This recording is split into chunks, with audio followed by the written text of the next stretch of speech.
Very good morning dear learners. मैं प्रीति शर्मा और आज हम डिस्कस करेंगे कोलन क्लासिफिकेशन का बहुत ही इंपॉर्टेंट टॉपिक।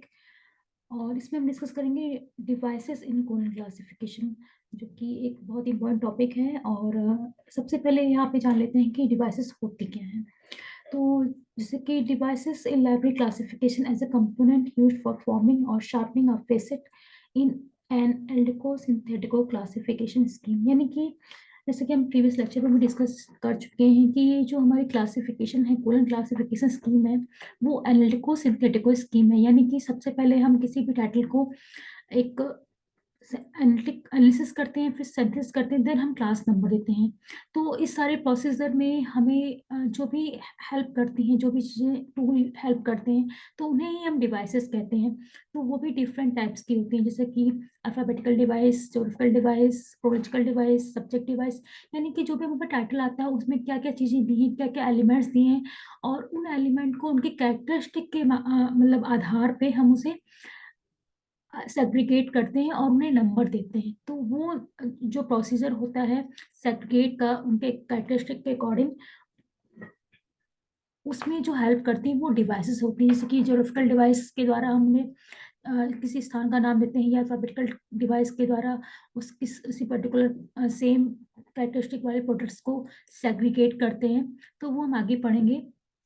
और जैसे कि इसमें एक और बात कही गई है, these devices are used by classification system wherever helpful and possible, and are applicable in all three planes: the idea plane, verbal plane and the notational plane।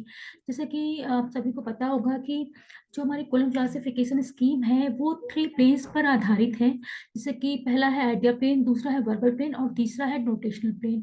तो जो हमारी कोलम क्लासिफिकेशन इस पर बेस्ड है। और इसको हम समझने का भी प्रयास करते हैं कि आइडिया प्लेन क्या होता है, वर्बल प्लेन क्या होता है, या नोटेशनल प्लेन क्या होता है। तो आइडिया प्लेन को एक एग्जांपल के थ्रू समझने का प्रयास करेंगे। जैसे कि अगर सपोज इट हम एक एग्जांपल लेते हैं किसी भी मूवीज का, तो जब हम कोई मूवीज बनाते हैं तो उसकी एक स्क्रिप्ट होती है, उसका एक आइडिया होता है। तो उसको ही हम लोग स्क्रिप्ट को से आइडिया प्लेन के अंतर्गत रखते हैं, और फिर उस स्क्रिप्ट को हम कैसे एक्सप्रेस करेंगे। तो उसके लिए हम लोग एक मतलब डायलॉग राइटिंग करते हैं या फिर डायलॉग मेकिंग करते हैं। तो जो डायलॉग होते हैं वो हमारे वर्बल प्लेन के अंतर्गत आएंगे।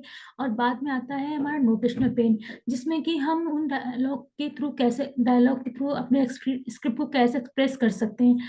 तो वो किसके थ्रू होती है, जैसे डायरेक्शन हो गया, या एक्टर एक्ट्रेस के द्वारा हम जो हमारे डायलॉग्स होते हैं उसको एक्सप्रेस करते हैं। तो वो हमारा नोटेशनल प्लेन के अंतर्गत आता है। यही अगर हम बुक की बात करें तो बुक में सेम होता है कि हमारे पास कोई अगर टाइटल आया तो हम उसकी एनालिसिस करते हैं कि ये हम आइडिया लगाते हैं कि ये कहाँ से, ये कौन से सब्जेक्ट से रिलेट कर रही है। तो वो हमारा आइडिया प्लेन हो गया। उसके बाद हम उसकी सिंथेसिस करते हैं, यानी कि वो उसका फेसेट फॉर्मूला क्या है और उसके एलिमेंट कौन कौन से यूज हैं, हमारी 5 फंडामेंटल कैटेगरीज में तोड़े जाते हैं। तो वो हमारा वर्बल प्लेन कहलाएगा। देन हम उसे नोटेशन यानी कि क्लास नंबर देते हैं। तो वो हमारा नोटेशनल प्लेन हुआ। तो एक तरह से ये हमारी डिवाइसेस इन सब प्रोसीजर में हेल्प करती हैं कि हम एक पर्टिकुलर टाइटल को कितने आसानी से सर्च कर सके, और उनमें जो एलिमेंट्स हैं उनको उनकी कैरेक्टरिस्टिक के आधार पर सेग्रेट कर सकें, ताकि हम एक अच्छा नोटेशन तैयार कर सकें, एक अच्छा अंकन तैयार कर सकें, जो कि यूजर को हेल्प कर सके आसानी से उस बुक तक पहुंचने में। तो ये इसीलिए हम लोग डिवाइसेस का यूज करते हैं। तो एक और अगर सिंपल भाषा में कुछ इन ब्रीफ में समझाने का प्रयास करेंगे, तो जो भी नोटेशन हम लोग तैयार करते हैं तो उसमें डिवाइस हमारी हेल्प करती हैं, ताकि हम बुक्स को आसानी तक यूजर को पहुंचा सकें, यानी कि जो 5 लॉस है वो हमारे अल्टीमेटली फुलफिल हों। तो ये सारी डिवाइसेस में हेल्प करती हैं 5 लॉ को फुलफिल करने में। अब हम जान लेते हैं कि डिवाइसेस होती कितने प्रकार की हैं। तो ये डिवाइसेस के टाइप्स दिए हुए हैं यहाँ पर। और यहाँ पर जैसे कि क्रोनोलॉजिकल डिवाइस है, ज्योग्राफिकल डिवाइस है, नेमोनिक डिवाइस है, अल्फाबेटिकल डिवाइस, सब्जेक्ट डिवाइसेस हैं, और सुपर इम्पोजिंग डिवाइसेस हैं। तो ये कुछ डिवाइसेस हैं, तो इसे हम वन बाय वन डिस्कस करेंगे। सबसे पहले डिस्कस करते हैं कि क्रोनोलॉजिकल डिवाइस क्या होता है। तो क्रोनोलॉजिकल डिवाइस बेसिकली, अगर नाम से ही इसमें है कि हम कालक्रम के अनुसार उसको अरेंज करते हैं। और this device used for epoch of origin, date of origin, या फिर हम कह सकते हैं ऑथर की बर्थ के अनुसार, या फिर कोई भी पर्टिकुलर अगर कोई भी पर्टिकुलर प्रोडक्ट हुआ या फिर कोई भी चीज इन्वेस्टिगेशन करते हैं या फिर हम इन्वेंशन करते हैं या फिर डिस्कवरी करते हैं, तो उसके अकॉर्डिंग हम उसे अरेंज करते हैं। अगर एग्जाम्पल के माध्यम से समझने का प्रयास करें तो और भी आसान हो जाएगा, जैसे कि Dewey decimal classification, colon classification या फिर सब्जेक्ट क्लासिफिकेशन या फिर बिब्लियोग्राफिक क्लासिफिकेशन, तो हमारे पास बहुत सारे क्लासिफिकेशन स्कीम है। और अगर हम इसको नंबर देते हैं तो ऑलमोस्ट सेम बनेगा। जैसे कि यहाँ पे आप देख पा रहे हैं डेवी डेसिमल क्लासिफिकेशन है, तो आप इसमें लाइब्रेरी साइंस का 2 नंबर है और कोलन 5 1 आपका क्लासिफिकेशन का नंबर है। तो अभी तो आपको ये यहाँ पे टाइटल दिया हुआ है कि डेवी डेसिमल क्लासिफिकेशन और कोलन क्लासिफिकेशन स्कीम, तो आप यहाँ से अंतर कर ले रहे हैं कि हाँ ये डीडीसी का नंबर है, ये सीसी का नंबर है। लेकिन जब आपके पास नंबर केवल होगा तो आप कैसे आइडेंटिफाई कर पाएंगे कि ये कोलन क्लासिफिकेशन है या फिर डेवी डेसिमल क्लासिफिकेशन है। तो उस केस में हम उनको कालक्रम के अनुसार ऑर्डर में अरेंज करते हैं, यानी कि जो डीडीसी है वो कब डिवाइस की गई, कब बनाई गई, तो ये 1876 में फॉर्म हुई थी, तो हम उसके 1876 का नंबर भी साथ में दे देते हैं। इसी प्रकार हमारी जो कोलन क्लासिफिकेशन है वो 1933 में बनाई गई थी, और यहाँ पर हमने उसका N3 नंबर दिया है। N3 ये एलडी से दिया हुआ गया है, और इसमें एन आपका 19 को और 3 आपका एलईडी से नंबर दिया गया है, तो ये हमारे 1933 को रिप्रेजेंट कर रहा है। और अगर हम इसको N3 या M76 नंबर नहीं देंगे तो हम इसमें अंतर नहीं कर पाएंगे कि ये कौन सी डीडीसी है या कौन सी सीसी है। इसीलिए हम इस ऑर्डर को या क्रोनोलॉजिकल डिवाइस को यूज करते हैं, ताकि हम दोनों क्लासिफिकेशन स्कीम या दो सेम सब्जेक्ट की किताबों को अलग कर सकें, उनमें अंतर कर सकें, इसीलिए हम डिवाइसेस का यूज करते हैं। तो ये भी पूछा जाता है कि इसका हम यूज क्यों करते हैं। तो और एक एग्जांपल यहाँ पे लेते हैं, जैसे कि suppose that Godan by Premchand, author born on 1880s। तो ये गोदान की सपोज दैट कोई बुक है, और यहाँ पर तो प्रेमचंद द्वारा लिखित है, तो हमें आसानी से समझ में आ जाएगी कि हाँ प्रेमचंद द्वारा लिखित किताब कोई यूजर मतलब डिमांड कर रहा है, तो हम आसानी से बुक को सर्च कर सकते हैं। लेकिन जब हमारे पास यहाँ पे केवल नंबर रहेगा तो हम नंबर से कैसे आइडेंटिफाई कर पाएंगे कि ये प्रेमचंद है, क्योंकि हमारे पास कोड में प्रेमचंद का कहीं जिक्र नहीं होता है। यहाँ पर प्रेमचंद की ऑथर की जो मतलब प्रेमचंद जो ऑथर है उनकी डेट ऑफ बर्थ यहाँ मेंशन की गई है, जिससे कि हमें आइडिया लगता है कि हाँ ये प्रेमचंद द्वारा रचित गोदान उपन्यास के बारे में कोई यूजर पूछ रहा है। और यही अगर ये हम इसके ऑथर की डेट ऑफ बर्थ नहीं मेंशन करते तो शायद ये मुश्किल होता कि हाँ हम गोदान जो कि प्रेमचंद सर ने लिखी है उसी बुक को हम यूजर को दे सकते हैं। हो सकता है गोदान किसी और ने भी लिखी हो सकता है कोई। तो इस केस में इसको हम अलग करने के लिए, सेपरेट करने के लिए कि हाँ गोदान किसने लिखी है, अगर इस सपोज 2 गोदान की किताबें हैं, एक प्रेमचंद ने लिखी है किसी और ने लिखी है, तो हम कैसे सेग्रीगेट करेंगे अगर हमने ऑथर का डेट ऑफ बर्थ नहीं दिया। तो डेट ऑफ बर्थ इसीलिए हम लोग देते हैं ताकि हम सेम सब्जेक्ट की किताब को अलग कर सकें, क्योंकि ये बहुत मतलब एक कहेंगे ये पॉसिबल नहीं होगा कि सेम सब्जेक्ट और सेम जो राइटर के ऑथर की डेट भी सेम हो। तो ये मतलब एक तरह से बहुत ये दोनों चीजें सेम नहीं हो सकती। इसीलिए हम एक टाइटल के एक बुक के साथ में उसके ऑथर की डेट ऑफ बर्थ को भी मेंशन करते हैं और उसे क्रोनोलॉजिकल ऑर्डर में अरेंज करते हैं, ताकि मतलब कालक्रम के अनुसार अरेंज करते हैं, ताकि हम किसी भी यूजर को उसके पर्टिकुलर बुक तक आसानी से पहुंचा सकें। तो ये क्रोनोलॉजिकल डिवाइस के बारे में था।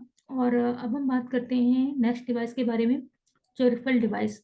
तो यहाँ पर भी इसके नाम से ही क्लियर हो रहा है कि ज्योग्राफिकल डिवाइस यानी किसी भी स्थान की बात की जा रही है, और इसमें उस स्थान की कैरेक्टरिस्टिक के बारे में बताया जाता है, जैसे कि स्टेट हो गया, डिस्ट्रिक्ट हो गया, या फिर कोई देश है, कोई महाद्वीप, तो उसके बारे में बताया जाता है और उसके अकॉर्डिंग ही हम उसे अरेंज करते हैं। जैसे कि यहाँ पे एग्जाम्पल के थ्रू समझने का प्रयास करेंगे, जैसे इंडियन लॉ हो गया, इंडियन हिस्ट्री हो गया, इंडियन फिलोसफी है, और लॉ ऑफ इंग्लैंड है। सपोज दैट हमारी लाइब्रेरी में कोई यूजर आता है, लॉ की किताब मांगता है, तो लॉ की किताब मांगने पर हमारा क्या रिएक्शन होगा कि हम लॉ में जाएंगे, बुक्स को सर्च करेंगे। तो लॉ तो बहुत वाइड है, हो सकता है वो इंडियन लॉ हो सकता है ब्रिटिश लॉ है, हो सकता है अमेरिकन लॉ हो, तो हम किस लॉ को यूजर को देंगे। तो फिर हमारे दिमाग में आता है कि किस की डिमांड कर रहा है, किस लॉ की यूजर डिमांड कर रहा है। तो उसको हम लोग अलग अलग ज्योग्राफिकल डिवाइस में के थ्रू अलग अलग रख सकते हैं इस टैग में, ताकि उस यूजर को अगर वो लॉ की किताब मांग रहा है तो हम उससे पूछेंगे किस लॉ की बात कर रहे हैं, तो अगर वो इंडियन लॉ की बोलेगा तो वो इंडियन लॉ की किताबों से निकाल के देंगे, ब्रिटिश लॉ है तो ब्रिटिश लॉ में जाएंगे। तो इस तरह से हमारा टाइम बहुत बचेगा, क्योंकि अगर लॉ की बात करें तो लॉ तो बहुत बड़ा सब्जेक्ट है, और हम लोग उस अगर सब्जेक्ट में ढूंढेंगे तो हमें बहुत ज़्यादा समय लगेगा। और अगर हमने ज्योग्राफिकल डिवाइस के थ्रू उसे अलग कर दिया तो हम आसानी से उस पर्टिकुलर बुक तक कम समय में पहुंच सकते हैं, जो कि save the time of user, वो भी कहीं ना कहीं उसकी भी प्रतिपूर्ति हो रही। तो ये सारे डिवाइसेस हमारे 5 लॉज को फुलफिल करने में बहुत बड़ा रोल प्ले करते हैं।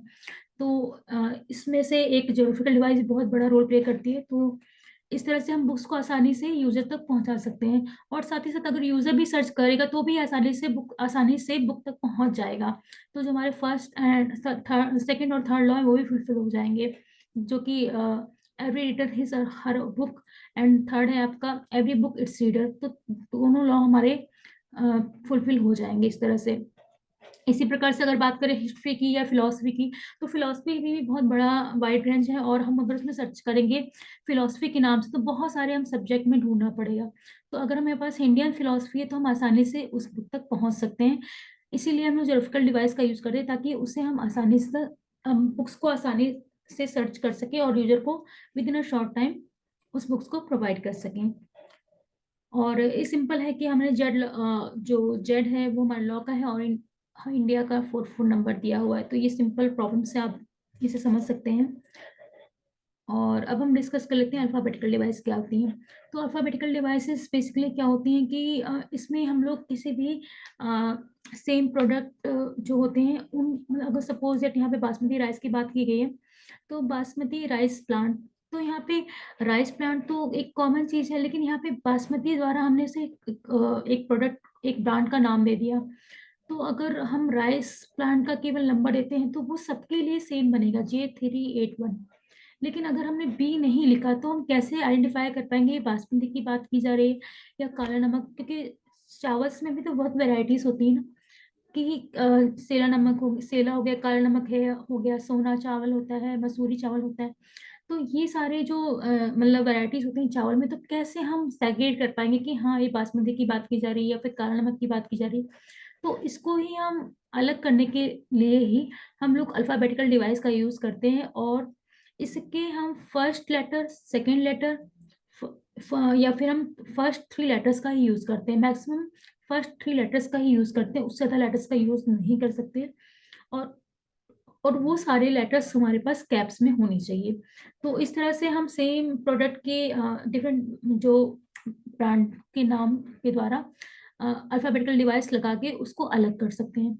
इसी प्रकार से अगर हम बात करें शेक्सपियर्स हेमलेट, तो हेमलेट तो बहुत फेमस ड्रामा था हमारे शेक्सपियर सर का। तो अगर हम यहाँ पर अल्फाबेटिकल डिवाइस का यूज नहीं करेंगे तो हम कैसे आइडेंटिफाई कर पाएंगे कि हाँ ये शेक्सपियर की हेमलेट की हम बात कर रहे हैं। तो हम ड्रामा में भी जाएंगे, यानी कि हमें सारे ड्रामा को सर्च करना पड़ेगा शेक्सपियर के। तो इससे बचने के लिए हम इसको अल्फाबेटिकल डिवाइस के द्वारा सेपरेट करते हैं, ताकि हम उस पर्टिकुलर ड्रामा तक आसानी से पहुंच सके। इसी प्रकार दशहरी मैंगो प्लांट की बात की गई है, हमने दशहरी को अलग करने के लिए यहाँ पे कैपिटल डी का यूज किया है। और इसी प्रकार से क्रेटा कार, जैसे कि हमारे पास बहुत सारी कार्स अवेलेबल है, जैसे कि मर्सिडीज हो गई, और हमारी होंडा सिटी है ना, आल्टो है, तो बहुत सारी कार्स है। तो उसको हम कैसे आइडेंटिफाई करेंगे कि डी इंजीनियरिंग में जाएंगे 5133 हमारा कार का नंबर है, लेकिन हमें कैसे मालूम चलेगा हम क्रेटा कार की बात कर रहे हैं। तो उसके लिए हम लोग अल्फाबेटिकल डिवाइस का यूज करते हैं और कैपिटल में CRE लिख देते हैं, जिससे कि हमें ये मालूम चल जाता है कि हाँ हम इस पर्टिकुलर कार की बात कर रहे हैं। तो इस तरह से हम अल्फाबेटिकल डिवाइस यूज करके हम किसी पर्टिकुलर ब्रांड को सेपरेट कर सकते हैं, और सेम तरह की चीज़ों से सेम की तरह की चीज़ों में अगर हमें किसी पर्टिकुलर प्रोडक्ट को ढूंढना है या उस पर्टिकुलर प्रोडक्ट की रिलेटेड बुक चाहिए तो हम उस तक पहुंच सकते हैं। जैसे हम अगर मशीन की बात करें, वॉशिंग मशीन भी कई ब्रांड्स की आती है, तो वर्लपूल है ये आपका, तो उसमें भी अगर उसके नंबर लिख देते हैं अल्फाबेटिकल डिवाइस के थ्रू, तो हम आसानी से समझ जाएंगे कि हाँ ये हम पर्टिकुलर ब्रांड की बात कर रहे हैं। तो जिससे कि हम शायद समय को बचा पाएंगे। तो ये अल्फाबेटिकल डिवाइस के बारे में था। अब हम बात करते हैं सब्जेक्ट डिवाइस। सब्जेक्ट डिवाइस भी बहुत इंपॉर्टेंट डिवाइस है, और जैसे कि इसमें दो सब्जेक्ट की बात की जा रही है, फिर हम कह सकते हैं दो मेन क्लासेस की बात की जा रही है। और इसमें क्वेश्चन इस तरह से बनता है कि सब्जेक्ट डिवाइस कब यूज करते हैं। तो जब हमारे पास एक टाइटल में दो मेन क्लासेस एक साथ आती हैं, तो उस केस में हम सब्जेक्ट डिवाइस का प्रयोग करते हैं, और उसका जो सिंबल होता है वो सर्कुलर ब्रैकेट होता है। तो ये क्वेश्चन अक्सर पूछा जाता है, इसलिए इस बात को ध्यान देने वाली बात है कि ये कब किस केस में यूज होता है और उसके लिए कौन सा सिंबल यूज होता है। और जैसे कि बात यहाँ पे की जा रही Hindu law, agriculture library, religious library, medical library, तो यहाँ पर हिंदू लॉ, कौन से लॉ की बात हो रही? हिंदू लॉ, तो हिंदू पे फोकस हो रहा है ना, इसलिए हम उसको इस सर्कुलर ब्रैकेट में, हिंदू हमारी रिलीजन का नंबर है और उसमें हमारा हिंदू मिलता है, और उसमें हमने उसकी जो मेन क्लास है वो क्यू है, तो हमने क्यू का नंबर लिया यहाँ पे, और जेड मेन क्लास है लॉ की, तो ये आपकी हिंदू लॉ है। ठीक है, इसी प्रकार से अगर बात करें एग्रीकल्चर लाइब्रेरी, तो एग्रीकल्चर आपकी अलग मेन क्लास है, लाइब्रेरी अलग मेन क्लास है। और यहाँ पर किसकी बात की जा रही है? एग्रीकल्चर, यानी एग्रीकल्चर की लाइब्रेरी पे फोकस किया जा रहा है। तो एग्रीकल्चर को हमने सर्कुलर ब्रैकेट में रखा है, जे से रिप्रेजेंट करते हैं एग्रीकल्चर को, 2 लाइब्रेरी साइंस का नंबर है और 4 अदर लाइब्रेरी का नंबर है। तो इस तरह से हमने एग्रीकल्चर लाइब्रेरी का नंबर बना दिया। इसी प्रकार से रिलीजियस लाइब्रेरी भी है कि क्यू पे फोकस हो रहा है कि किस प्रकार की लाइब्रेरी रिलीजियस लाइब्रेरी है, तो हमने क्यू को इन सर्कुलर ब्रैकेट में रखा, 2 बाहर हो जाएगा, लाइब्रेरी साइंस का नंबर है, 4 अदर लाइब्रेरी अदर का नंबर है। और इसी प्रकार से medical library, medical L medicine में आएगा, और जिसको हमने सर्कुलर ब्रैकेट में एल लिखा, और लाइब्रेरी 2 है और 4 अदर का नंबर है। तो इस प्रकार से दो सब्जेक्ट या फिर दो मेन क्लासेस जब एक साथ आती हैं, तो हम उस केस में सब्जेक्ट डिवाइस का प्रयोग करते हैं, और जिस पे फोकस होता है उसे हम सर्कुलर ब्रैकेट में करते हैं, और बाकी जो मेन क्लास होती है वो दूसरी मेन क्लास होती है जो बाहर आ जाती है। तो इस तरह से हम सब्जेक्ट डिवाइस का यूज करते हैं। और क्वेश्चन में अक्सर इसके सिंबल्स की बात की जाती है, और सिंबल से अक्सर क्वेश्चन बनता है, तो आप इसे जरूर लर्न कर लीजिएगा। नेक्स्ट बात करते हैं सुपर इम्पोजिशन डिवाइस की। तो सुपर इम्पोजिशन डिवाइस क्या होता है? सुपर इम्पोजिशन में क्या होता है कि जो दो पर्सनैलिटीज होती हैं वो एक दूसरे पे कहीं ना कहीं आच्छादित होती हैं, या उनका से कोरिलेट करती हैं एक दूसरे के साथ में। और इसमें आइसोलेट, मतलब एक मेन आइसोलेट जो होते हैं उनकी दो पर्सनैलिटीज का यूज होता है। जैसे कि अगर हम बात करें बोन्स ऑफ हेड, तो बोन्स या फिर हेड दोनों ही आपके एक ही मेन क्लास के पर्सनैलिटीज हैं, अलग अलग। जैसे बोन्स आपकी अलग पर्सनैलिटी है, हेड अलग पर्सनैलिटी है, लेकिन ये मेन क्लास आपकी एल मेडिसिन के अंतर्गत ही आती है, और ये दोनों फेसेट हैं आपके एक ही आइसोलेट के, दो अलग अलग फेसेट, ये दो पर्सनैलिटीज है। ठीक है, तो ये आपके एल मेडिसिन मेन क्लास हो गई, आपका 18 आपका हेड का नंबर हो गया, और बोन्स का नंबर 82 हो गया। तो ये आपका सुपर इम्पोजिशन डिवाइस का जो सिंबल होता है वो हाइफन है, यहाँ पे डैश की तरह होता है, बट आप इसे डैश नहीं बोलेंगे, ये हाइफन इसको हम बोलते हैं। और अक्सर क्वेश्चन बनता है कि सुपर इम्पोजिशन डिवाइस कब यूज होती है और उसका सिंबल क्या है, तो उसका सिंबल होता है हाइफन। और इसे हम एक साथ अगर दो पर्सनैलिटीज आती हैं तो हम उसे यूज करते हैं, और वो हाइफन लगा के यूज करते हैं। और इसी प्रकार से arteries of eyes of the man, यहाँ पर भी दो पर्सनैलिटीज हैं, वो भी एक आइसोलेट एक मेन क्लास की, और जिसमें कि आर्टरीज ऑफ आइस है और एक मैन है। तो यहाँ पर आपने मैन का 185 और आर्टिस्ट ऑफ आइस का 37 नंबर है। तो इस तरह से हम लोग सुपर इम्पोजिशन डिवाइस का यूज करते हैं। इसी प्रकार hair of heads of female, तो यहाँ पर भी एल लाइन है फीमेल का, और हेयर ऑफ हेड्स का यहाँ पे 18 हेड्स का हो गया, और 881 आपका हेयर का नंबर हो गया। इसी प्रकार से अर्बन यूथ, ये भी हमारा सोशियोलॉजी मेन क्लास की दो पर्सनैलिटीज का यहाँ पे यूज किया गया है, और यूथ का 12 है और 33 आपका अर्बन का है। तो इस तरह से हम लोग मतलब सुपर इम्पोजिशन डिवाइस का यूज करते हैं, जहाँ पे दो पर्सनैलिटीज एक ही आइसोलेट से आती हैं, और मतलब उसको हम लोग हाइफन से ऐड करते हैं। तो इस सुपर इम्पोजिशन डिवाइस के बारे में था। अब हम बात कर लेते हैं एक लास्ट डिवाइस के बारे में, नेमोनिक डिवाइस। तो यहाँ पे एक ध्यान देने वाली बात है कि नेमोनिक इसको क्यों बोलते हैं, तो यहाँ पे एम साइलेंट होता है, और इसे हम लोग प्रोनाउंस करते हैं, वो नेमोनिक होता है, यानी कि एम साइलेंट होता है यहाँ पे। और उसका मतलब अक्सर आई थिंक कोई भी ऐसा पेपर नहीं आता है नेट का जिसमें एक क्वेश्चन ना पूछा जाता हो, तो इससे अक्सर क्वेश्चन बनता ही बनता है। और इवन आपका केवीएस हो गया, एनवीएस हो गया, तो इससे एक क्वेश्चन तो हमेशा देखने को मिलता है। नेमोनिक डिवाइस होती क्या है? तो नेमोनिक डिवाइस क्या होती है, बेसिकली हम कैसे अपनी मेमोरी में फीड करें, क्योंकि कोलन क्लासिफिकेशन बहुत एक मतलब अच्छी किताब है, और इसमें बहुत सारे रूल्स का यूज किया है रघुनाथन सर ने। और जैसा कि आप सभी को पता होगा कि रघुनाथन सर हमारे मैथमेटिशियन थे, तो उन्होंने अपना जो मैथ का सारा ज्ञान एक तरह से उसमें उड़ेल दिया, जो हमारी लाइब्रेरी साइंस की कोलन क्लासिफिकेशन है। और एक तरह से हम कह सकते हैं कि ये हमारी लाइब्रेरी साइंस की बाइबल है। और इन्होंने अपनी जो भी मैथ का ज्ञान था उसका प्रयोग इसको बनाने के लिए किया।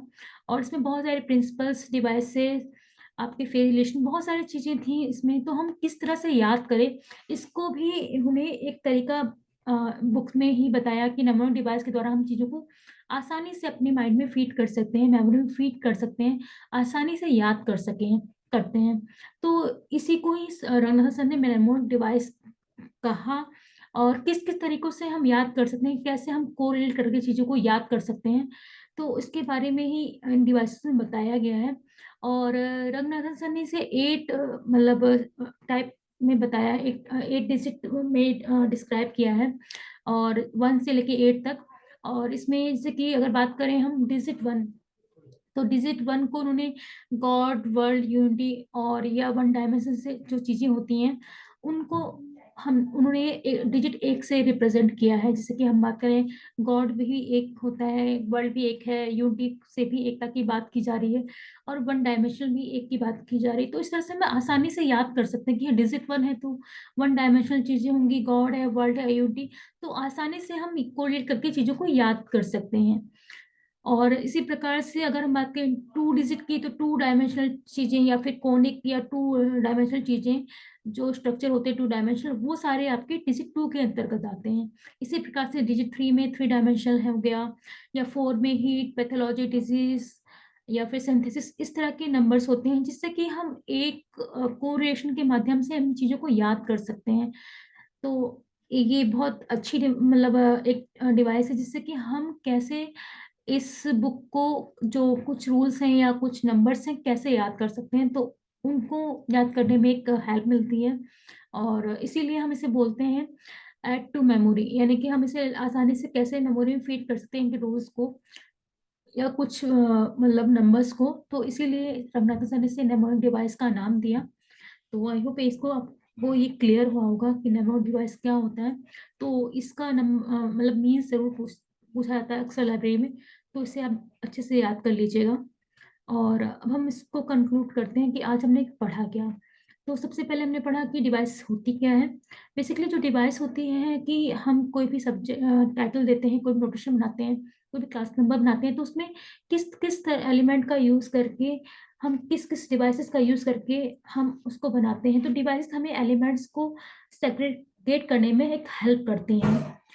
और आज हमने पढ़ा कि किन किन टाइप की डिवाइसेस होती है, कौन कौन सी डिवाइसेस होती है, chronological, geographical, mnemonic, alphabetical, subject device. तो ये डिफरेंट टाइप की डिवाइसेस होती है। जैसे कि क्रोनोलॉजिकल में हमने पढ़ा कि हम कालक्रम के अनुसार, यानी कि कोई भी अगर इन्वेंशन हुआ है तो कब हुआ है, या फिर कोई बुक लिखी गई है तो किस ऑथर द्वारा लिखी गई है, उस ऑथर की डेट ऑफ बर्थ के साथ उस बुक के टाइटल को अरेंज करते हैं ताकि उस पर्टिकुलर बुक तक हम पहुंच सकें।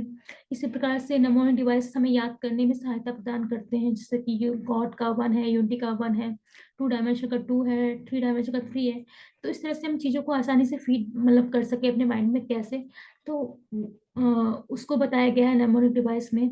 इसी प्रकार से अल्फाबेटिकल डिवाइस में भी सेम अगर प्रोडक्ट है, एक उसके same characteristic, suppose that rice plant है तो उसकी कई वैरायटीज है, तो उस वैरायटीज को हम कैसे सेग्रीगेट करेंगे, तो उसको बताया गया है। जैसे कि अगर रसगुल्ला की बात करें तो रसगुल्ला भी अलग अलग जगहों के अलग होता है, तो अगर हम एक कोलकाता के रसगुल्ला की बात कर रहे हैं तो के लिखेंगे।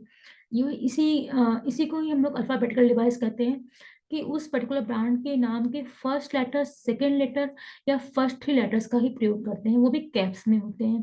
तो ये अल्फाबेटिकल डिवाइस की बात की गई है यहाँ पे। देन हमने बात की सब्जेक्ट डिवाइस क्या होती है। तो सब्जेक्ट डिवाइस में क्या होता है कि सब्जेक्ट डिवाइस में एक मेन दो मतलब एक टाइटल में हमारे पास दो अलग अलग मेन क्लासेस होती हैं, और जिनका जो सिंबल होता है वो सर्कुलर ब्रैकेट होता है। तो ये सब्जेक्ट डिवाइस में हमने बात की, और फिर आपका लास्ट आता है सुपरइम्पोजिशन डिवाइस, जिसमें कि हमने बात की कि अगर एक आइसोलेट के दो अलग अलग फेसेट, दो अलग अलग पर्सनैलिटीज की बात की, तो अगर दो अलग अलग पर्सनैलिटीज होंगी एक आइसोलेट की, तो उसको हम लोग कैसे ऐड करेंगे, वो हाइपर से ऐड करेंगे। तो आई होप आपको ये टॉपिक क्लियर हुआ होगा। तो अगर कोई भी क्वेरी है तो आप कमेंट बॉक्स में पूछ सकते हैं, और मिलते हैं फिर हम लोग नेक्स्ट लेक्चर में। और आई होप नेक्स्ट लेक्चर में हम लोग डिस्कस करेंगे मोड ऑफ फॉर्मेशन के बारे में।